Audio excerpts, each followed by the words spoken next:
जिले के बाहर आप नहीं जाएंगे, रहेंगे उसी अनुमंडल में, लेकिन शिक्षक चाहेगा कि हम विशिष्ट शिक्षक न बने तो ये उसको छूट होगी कि वो नियोजित शिक्षक ही रहेगा, उसे विशिष्ट शिक्षक बनने की जरूरत नहीं है। मित्रों नमस्कार, मत अभिमत पर आपका स्वागत है। मैं हूं आपके साथ राकेश कुमार। मित्रों, कल हमने एक वीडियो बनाया था और वीडियो में बताया था कि 20 तारीख को शिक्षकों को प्रमाण पत्र देने के लिए एक समारोह का आयोजन किया गया है और मुख्यमंत्री के कर कमलों से प्रमाण पत्र दिया जाएगा। और यह मामला कि उस दिन का समारोह सफल हो, ये बड़ा सरदर्द पैदा कर दिया है शिक्षा विभाग के मंत्री से लेकर और पदाधिकारी तक को। दूसरी बात बताई थी हमने कि हाई कोर्ट में कई मामले दर्ज कराए जा चुके हैं और ये सारी चीज़ें कहीं ना कहीं परेशानी का सबब था। तो मुझे लगता है कि आप शिक्षक मित्रों को, मुख्यमंत्री को बधाई देना चाहिए कि उन्होंने भले ही नौकरी प्राप्त व्यक्ति को ही पुनः प्रमाण पत्र दे रहे हों, नियुक्ति पत्र दे रहे हों, लेकिन इसका असर तो हुआ है। और असर क्या हुआ कि आपकी सारी परेशानियां दूर हो गई एक झटके में।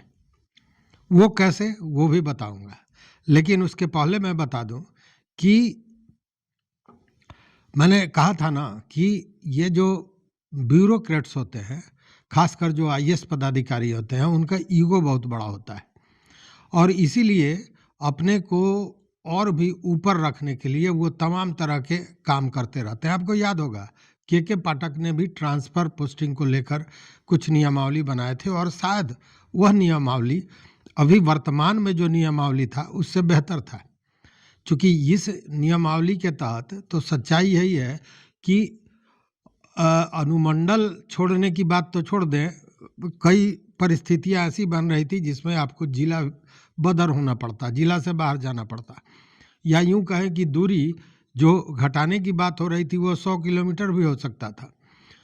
और इन सारी चीज़ों को लेकर आप परेशान थे, स्वाभाविक भी था परेशान होना, क्योंकि नियमावली भी उसी तरह का बनाया गया था कि गृह अनुमंडल में नहीं रहना है। फिर 10 अनुमंडलों की मांग होने लगी कि उसकी सूची दीजिए, आप कहाँ रह सकते हैं।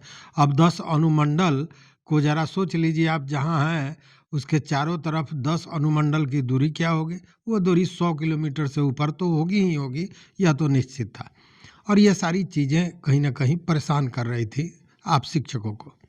और शिक्षक मित्रों, एक बात जान लीजिए कि भले ही के पाठक को लोग कहते थे, हम भी कहते थे कि कुछ चीज़ें उनकी अव्यावहारिक थीं, लेकिन उन्होंने जो एक रास्ता चुना था वो रास्ता निश्चित रूप से शिक्षा को विकसित करने की ओर जाता था। लेकिन यह जो नया नियमावली बना था उसमें के पाठक द्वारा बनाया गया नियमावली के को पूरी तरह ध्वस्त करते हुए एक नई चीज़ बनाई जा रही थी। और वह भले ये कहा जा रहा हो कि शिक्षकों को मदद की जाएगी, शिक्षकों की सारी ज़रूरतों को देखा जा रहा है, लेकिन हो रहा था विपरीत। लेकिन अब ये सारी चीज़ें ठीक हो गई हैं। अब कैसे हो गई हैं वह भी बताएंगे, लेकिन उसके पहले बता दें कि शिक्षकों के लिए जो ट्रांसफ़र की नई नियमावली बनी है उसका अधिसूचना जारी हो गया है, गजट भी आ गया है। और सबसे बड़ी बात है कि अब ये जो ट्रांसफ़र पोस्टिंग का मामला है ये शिक्षा विभाग खुद करेगा। इसके लिए वो जैसे एजेंसियों को रख के और ट्रांसफ़र पोस्टिंग कराया जा रहा था ऐप के द्वारा, ये सारी चीज़ें नहीं होनी है। अब ट्रांसफ़र पोस्टिंग का जो मामला है शिक्षा विभाग खुद करेगा और इसके लिए 3 कमेटियां बनाई जाएंगी और ये तीनों कमेटियां होंगी, एक जिला स्तर की कमेटी होगी, एक प्रमंडलीय कमेटी होगी और अंतिम राज्य स्तरीय कमेटी होगी जो इन चीज़ों को देखेगी और उसी के आधार पर ट्रांसफ़र पोस्टिंग किया जाएगा। ये जो गजट आया है या जो अधिसूचना जारी हुआ है उसके तहत गंभीर रूप से बीमार शिक्षकों को या उनके परिवार में कोई अगर बीमार है तो महिलाओं को खास प्राथमिकता देने की बात कही गई है। जिसके तहत कहा गया है कि अगर किसी शिक्षक को या उसके परिजन को गंभीर बीमारी है, जैसे कैंसर जैसे रोग है, तो उन लोगों को प्राथमिकता दी जाएगी। किडनी की बीमारी हो, हृदय रोग हो, जन्मजात जो हृदय रोग होता है वो हो, बाईपास सर्जरी कराई हो गई हो, ब्रेन हैमरेज का मामला हो, लिवर सिरोसिस हो, वॉल्व ट्रांसप्लांटेशन कराया गया हो या लिवर ट्रांसप्लांटेशन कराया गया हो, ऐसी सारी बीमारियों में उन्हें प्राथमिकता दी जाएगी ट्रांसफ़र पोस्टिंग को लेकर, मतलब कि ऐच्छिक स्थान पर दिया जा सकता है, ये अधिसूचना में कहा गया है। उसी तरह शिक्षक या उनके परिवार में किसी को दृष्टि बाधित हो, मतलब अंधापन की बीमारी हो, मूक बधिर हो या अस्थि विकलांग हो, मतलब हड्डी से विकलांग हो, या यूं कहें कि मनोविकार हो, मतलब दिमागी बीमारी हो, तो ऐसी स्थिति में भी उनको प्राथमिकता दी जाएगी। वहीं सेवा काल में किसी की दुर्घटना हो गई और उसके बाद सर्जरी हुई, तो वैसे लोगों को भी प्राथमिकता दी जानी है। दूसरी ओर वैसी महिला शिक्षिकाएं जो विधवा हैं या परित्यक्ता हैं, उन महिला शिक्षिकाओं को प्राथमिकता दी जानी है इस अधिसूचना के तहत। लेकिन मैंने जो कहा कि आपको मुख्यमंत्री को बधाई देनी चाहिए और हाईकोर्ट को बधाई देनी चाहिए, वो इसलिए कि कल देखिए, कल शाम में हमने इस बात को उठाया था कि बहुत परेशानी है कि वो जो समारोह है जिसमें मुख्यमंत्री नियुक्ति पत्र बांटने वाले हैं, वो कार्यक्रम सफल हो। चुनावी मौसम भी है भैया, चुनावी मौसम है, तो उन चीज़ों को सफल करने के लिए एड़ी चोटी एक कर देने की स्थिति में विभाग था। इसको लेकर कल हमने बताया था कि विधि विशेषज्ञों की भी बैठक बुलाई गई थी, ये सारी चीज़ें हुई थी। लेकिन कल आपको याद होगा कैबिनेट की भी बैठक थी, और कैबिनेट की बैठक में कल जो वीडियो था हमने आपको बताया था कि जो कई विधान पार्षद हैं, कई नेता हैं, और खासकर सत्ताधारी वैसे सेकंड लाइनर नेता भी इस बात को लेकर चिंतित थे और इस बात को उठा रहे थे कि शिक्षकों के मुद्दे को ज़रा ठीक ठाक कीजिए, जल्दी कीजिए, इसलिए कि चुनावी माहौल है। और आप जानते हैं कि बिहार ही नहीं, पूरे भारत में चुनाव जब आता है तभी सुधार की जो प्रक्रिया होती है या लोगों के मांग को मानने की जो प्रक्रिया होती है, वो इसी समय होती है। अन्यथा 4 वर्षों 5 वर्षों तक आप चिल्लाते रहें, कोई सुनने को तैयार नहीं होता है। लेकिन जब चुनाव आता है तो सरकार केवल वोट की राजनीति में ये सारा कुछ करती है, और वही असर कहीं ना कहीं दिखा भी है। क्या दिखा है? कैबिनेट की बैठक में ये सारी बातें आई, कई लोगों ने ये बात मुख्यमंत्री महोदय को कही, मुख्यमंत्री ने इसको संज्ञान में लिया, इस पर फिर अलग से विचार विमर्श किया गया।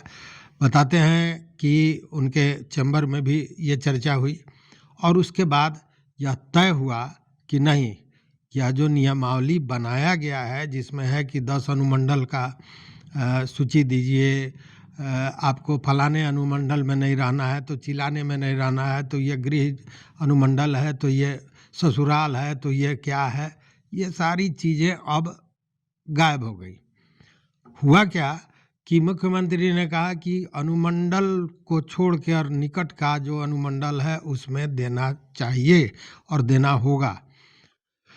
अब ये मामला देखिए क्या हुआ कि अब जिस जिले में अनुमंडल ये कहीं है उस जिले का क्या होगा, और वैसे जिले 1-2 नहीं है, 8 जिले हैं जिसमें एक ही अनुमंडल है। अब वो व्यक्ति जो शिक्षक है वो दूसरे अनुमंडल में जाता है, मतलब जिले के बाहर। हमने कहा कि जिला बदर की बात हो रही है तो जिले के बाहर, तो स्पष्ट कर दिया कि नहीं, जिले के बाहर किसी की पदस्थापना नहीं की जाएगी, ट्रांसफ़र नहीं किया जाएगा। तो उपाय क्या है?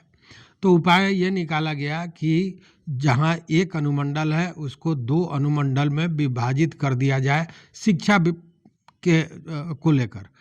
मतलब शिक्षा विभाग द्वारा जो क्षेत्रों का वर्गीकरण करना है उसमें उस जिले को 2 अनुमंडल में बांट दिया जाए और उसमें एक अनुमंडल से दूसरे अनुमंडल में ट्रांसफ़र पोस्टिंग किया जाए। मतलब जिले के बाहर आप नहीं जाएंगे, रहेंगे उसी अनुमंडल में, लेकिन भाई ईगो का मामला है। जब अनुमंडल बदलने की बात है तो उसी अनुमंडल को दो भाग में करके ट्रांसफ़र पोस्टिंग, ये तो कहने को होगा कि हमने अनुमंडल बदल दिया। मतलब कि ये सारी चीज़ें आप समझ रहे होंगे। ये हमने जो कल कहा था ईगो, तो ईगो बहुत बड़ा प्रॉब्लम है। और इसीलिए, या यूँ कहें कि जो नियमावली आपने बना दिया, अब उस नियमावली को पालन करने के लिए भी ये ज़रूरी है कि एक जिला, एक अनुमंडल वाला जिला है, उसको दो अनुमंडल में विभाजित करके शिक्षा विभाग के लिए, और तब वहाँ पे ट्रांसफ़र पोस्टिंग किया जाए। तो ये सारी चीज़ें होने वाली हैं, और इसके लिए मोटा मोटी समझिए कि सहमति मिल गई है, या यूँ कहें कि आदेश मुख्यमंत्री का प्राप्त हुआ है। हालांकि अभी इस पर विभागीय कुछ नहीं आया है, यह भी बात है, लेकिन इस तरह की बातें निकल के सामने आ रही हैं। दूसरी बात कि नगर निकाय, नगर निगम, इन सारी चीज़ों को लेकर भी तमाम तरह की बातें उठाई जा रही थी। तो इसमें भी यह हो गया है कि जो नगर निकाय है या नगर निगम है या कोई भी जो नगर निकाय है, उसको एक अलग यूनिट माना जाएगा। वो एक यूनिट होगा। इस पर भी सहमति जताने की बात आ रही है। और सबसे बड़ी बात जो है वो बड़ा महत्वपूर्ण है, और इस बात को बड़ी गंभीरता से सुनने की ज़रूरत है। गंभीर मैंने इसलिए कहा कि बहुत से शिक्षक, एक दो नहीं, बहुत से शिक्षक माथा पकड़ रहे थे कि उफ, कहाँ से कहाँ हम सक्षमता परीक्षा दे दिए। तो पहले जो के पाठक के समय भी ये चर्चा हुई थी कि जो शिक्षक चाहेगा कि हम विशिष्ट शिक्षक न बने तो ये उसको छूट होगी, और वो चीज़ फिर लागू हो गया। मतलब उस पर सहमति जता दी गई कि कोई भी शिक्षक, नियोजित शिक्षक जिसने सक्षमता परीक्षा दी हो लेकिन वो नहीं चाहता हो कि हम विशिष्ट शिक्षक बने, तो वो पूर्ववत नियोजित शिक्षक ही रहेगा, उस पर कोई जोर जबरदस्ती नहीं होगी। ये बहुत बड़ा मैटर है, बहुत बड़ा प्रश्न है, बहुत बड़ी उपलब्धि है। क्योंकि बहुत से शिक्षक, अब मान लीजिए कि कोई 20 बरस काम कर चुका है और उसने परीक्षा दे दी, अब वो कहीं बाहर फेंका जाएगा, तो उसने ये चुना कि वो नियोजित शिक्षक ही रहेगा, उसे विशिष्ट शिक्षक बनने की ज़रूरत नहीं है, ताकि ये जो तमाम तरह की चीज़ें हैं इनसे बच सके। चूँकि कई चीज़ें हैं, अभी भी भ्रम की स्थिति तो बनी हुई है, इससे इनकार नहीं किया जा सकता है। चूँकि जो शिक्षक विशिष्ट शिक्षक बनेंगे, उनके सेवा काल जो पिछला है ऐड होगा कि नहीं, उनका वेतनमान उस आधार पर होगा कि नहीं, ये सारी चीज़ें अभी भी हैं जो चर्चा का विषय है और जो चिंता का भी विषय है। लेकिन अभी जो तत्काल ट्रांसफ़र पोस्टिंग का मामला था, उसमें शिक्षकों के लिए ये बहुत बड़ी खबर है। और साथ में मैंने कहा ना कि मुख्यमंत्री और हाई कोर्ट का धन्यवाद दें आप सभी। मैं तो दे रहा हूँ इसलिए कि अगर ये दोनों एक्टिविटियाँ नहीं होती तो शायद इतनी आसानी से ये चीज़ें सामने नहीं आती, और कैबिनेट की बैठक नहीं होती, 20 तारीख को इस तरह का कार्यक्रम नहीं होता, तो जो मंत्री संतरी या जो अन्य नेतागण ने इन बात को मुख्यमंत्री तक पहुंचाई, पता नहीं मुख्यमंत्री के पास पहुंच पाता कि नहीं, क्योंकि मुख्यमंत्री इन दिनों इन सारी चीज़ों से थोड़ा अलग थलग पड़े हुए दिख रहा है।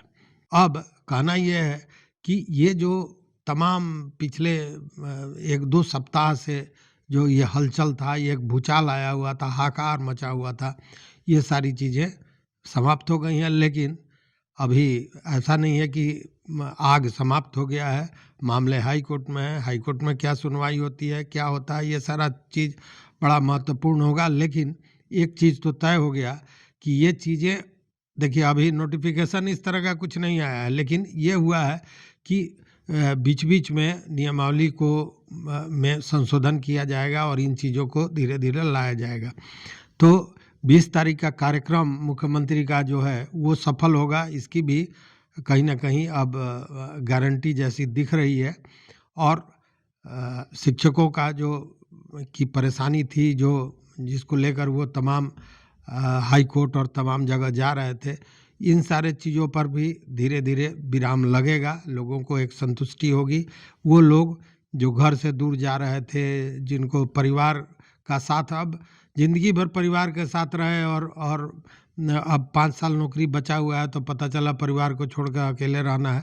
ये सारी चीज़ें थी, बड़ी परेशानी थी, इसमें कहीं शक व शुबा नहीं है। लेकिन इन सारे चीज़ों का एक रास्ता निकला है और ये शिक्षकों की बड़ी विजय है। कारण जो भी हो, लेकिन विजय है। तो आप सबों को मैं बधाई देना चाहूँगा कि इस मानसिक अवसाद से आप निकल सके हैं, और इसका सबसे बड़ा कारण है कि आपने जमकर विरोध किया और अपनी एकजुटता दिखाई। तो देखते हैं आगे क्या होता है, कब तक इस तरह का नोटिफिकेशन आता है विभाग द्वारा, लेकिन जो चीज़ें आ रही थी उसको हमने आपके समक्ष रखा।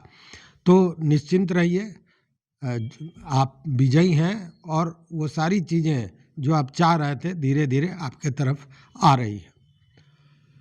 तो देखते रहिए मत अभिमत। मित्रों, चैनल को अभी तक आपने सब्सक्राइब अगर नहीं किया है तो सब्सक्राइब कर लीजिए, लाइक कीजिए, दोस्तों के साथ शेयर कीजिए और खुशी मनाइए। देखते रहिए मत अभिमत। बहुत बहुत धन्यवाद, बहुत बहुत धन्यवाद।